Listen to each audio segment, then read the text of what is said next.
Okay, spring is here in the middle of Pennsylvania.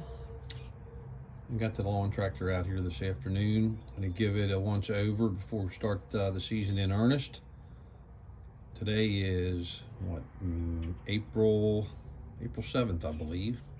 Already had to mow once, believe it or not. Grass is just starting to come up a little bit.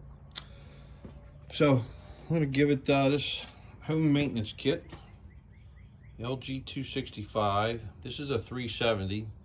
When I pop the lid on the tractor, we'll verify that the engine matches the codes here. I'm pretty sure it will. These things are not that uncommon. They're pretty all straightforward. But we're going to change the oil. We're going to change the filter. It's only got 10 hours on it, so I'm not going to put a plug in it. And get it spruced up and ready to go. So the first thing I have to do is drop that guard. I don't know if anybody doesn't have the guard. These things couldn't be much easier. Just gonna pull this little pin out. Over here, we're gonna pull the whole thing out. As you can imagine, one-handed, how easy all this is. This comes down, and this comes up. There we go. So what engine do we have here? Does it say? Of course, I don't see anything there. I'm gonna have to turn the camera. So let's go ahead and pop the top on this, see what we have inside.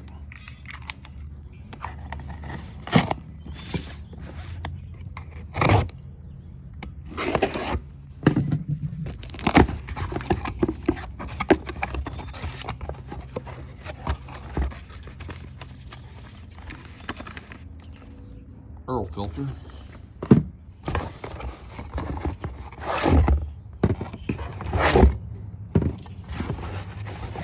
Air filter, I may or may not use that. Like I said earlier, it's only got 10 hours on it.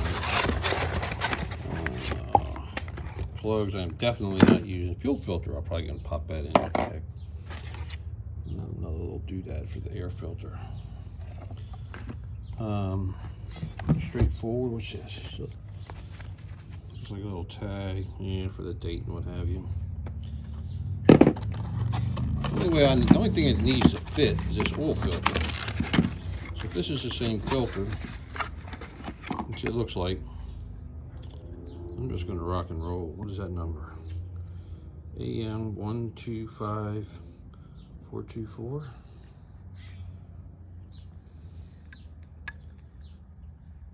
John Deere.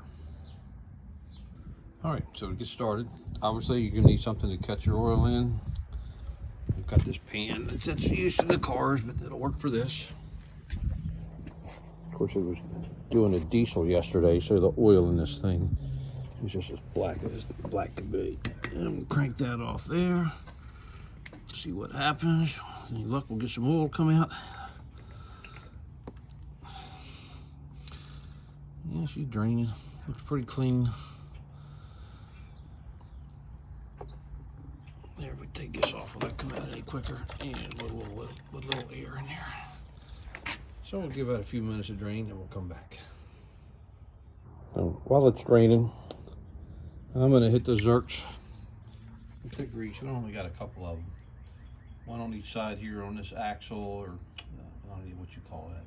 I want to say kingpin. It ain't really a kingpin, but one on either side there to turn steering. And for those of you that know, there's another one up. Shit, I don't know if I'll be able to. There's another one up. That. Can we get it in the camera? It'll be right in there in the middle somewhere. I'll find it. So getting this oil filter off, not a problem, but I can see it's going to make a mess.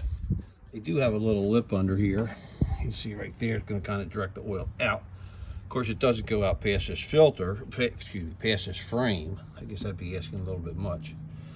But I'm going to take the filter off, try to hold this funnel in there as best I can, and hopefully that'll get it down into the pan. So, how are we going to get that filter off? I guess you can see you really don't have straight on access to it. I don't have a filter wrench that fits it anyhow. I do have a small one that fits on the Fords, but fit this, so I do have a pair of big ass channel locks. I'm just gonna put that on there. I don't know if you saw that, but they came right up and popped me in the nose.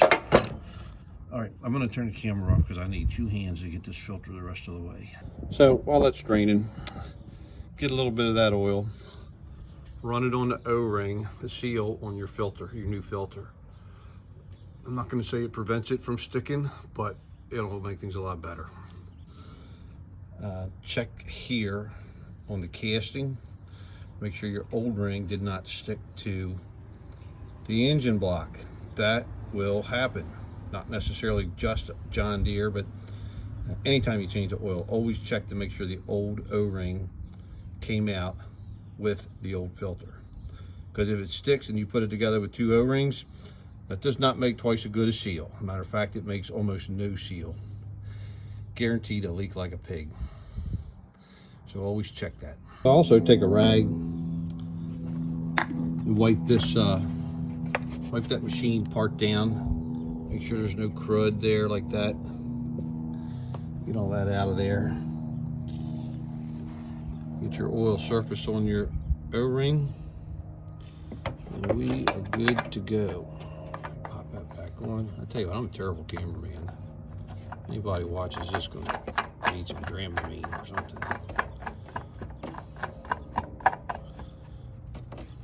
Put that on. Usually they say 1/2 to 3/4 of a turn after it's tight, so I'll put the channel locks on it and snug it up off camera. I think that's back on and snugged up. Now I need our funnel and open. Let's go grab some oil. This is something new. 1030 weight oil, not 30 weight. So 1 quart is in.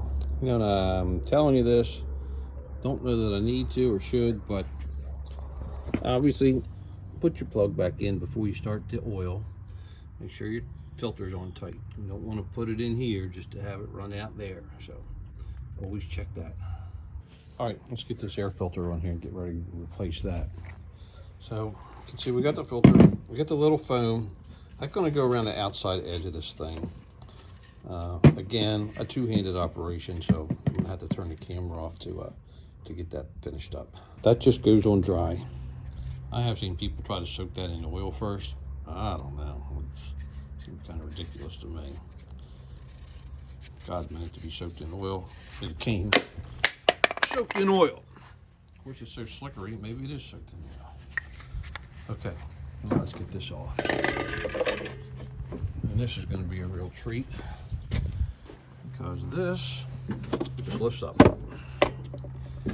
And down here we have a finger tight wing nut. You can just unscrew that. The hose is going to loosen up.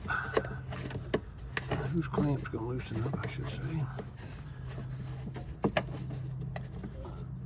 It doesn't have to be too loose. There's no lip here. So I'll pull that up. It should just come right out. Like that. Yeah. 10 hours worth of use. And that junk is already laying down in there. So keep a good eye on that. I did take and blow that out. Make sure you cover that. You don't want all that junk going down in your engine. All right, let's squeeze this back in. And right down there, we'll get it started. Yeah, I'm gonna need to turn the camera off. This ain't gonna work with one hand. Okay, so that just rotates in. You know, you're putting it in, you just rotate it down, and then sits in there nice and tight. Do the same thing with your little, I'm hesitant to call this a wing nut, but that's really what it is. A little plastic wing nut. Tighten that down. And it's nice and secure. The flap closes over. Snap. Snap. Good to go. Now, I wanted to do this fuel filter and I got a little ambitious and forgot to record it. It's really pretty easy. There is a little zip tie over here on this side. You have to remove that. Well, you don't have to. I removed it so I could get some extra play in the hose. I'll show you how I put that back together in here in a second. But, you know, pair of pliers, move these two clamps. You got, come on, focus. Ain't gonna focus. Move these two clamps on either side, pull them back out of the way. I had to use a screwdriver to pry this hose off of the old filter. It wasn't like it was glued on, but man, it was in there pretty tight. You'll find, I'll show you right here. You see that arrow in this pour light? That's showing you which way the fuel's flowing. So the arrow's pointing from right, well, my right to the left of the camera. So this side goes to the tank. That side goes to the fuel pump. Real easy. So once I got that in, we got the clamps back on. I just put a, you know, regular zip tie through this. There's a larger hole here. Through that larger hole, hold them in position. They had another zip tie in there. It was a one-time use. Once I cut it, you couldn't put another zip tie in there, so it was done. So if you want to keep your zip tie there, don't cut it. Just, you know, work with the limited space you have down there. All right, let's get her started. We need to choke it.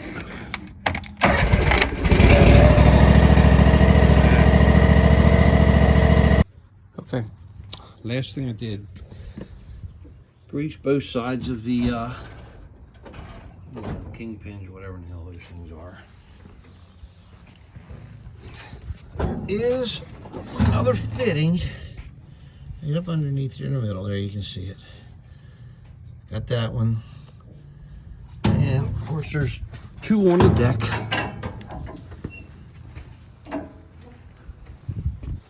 One right here. You can see that bad boy. And on the other side, same thing. Now, I really don't know if greasing those things does a lot of good. Those spindles have sealed bearings in them.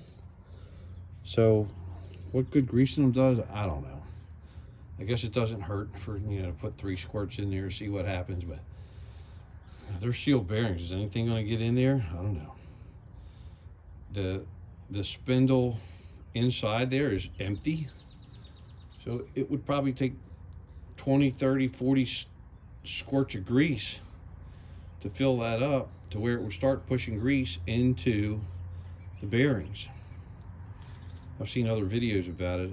I think if you want to grease those spindles and really have it be effective, you need to take the spindle apart, push the bearings out, remove the cover from the inside portion, the inside seal of the bearing, so that when you squirt grease into the spindle, it makes it to the bearing. So that's up to you whether you want to do that or not. I looked around, I didn't see any other Zerks that I missed. Is it possible? Yeah, I don't have a manual for this thing yet. I need to get a 370 manual because it'll then give you all that information. Okay, well, we're good to go. Going back in the shed till next week. Thanks for watching.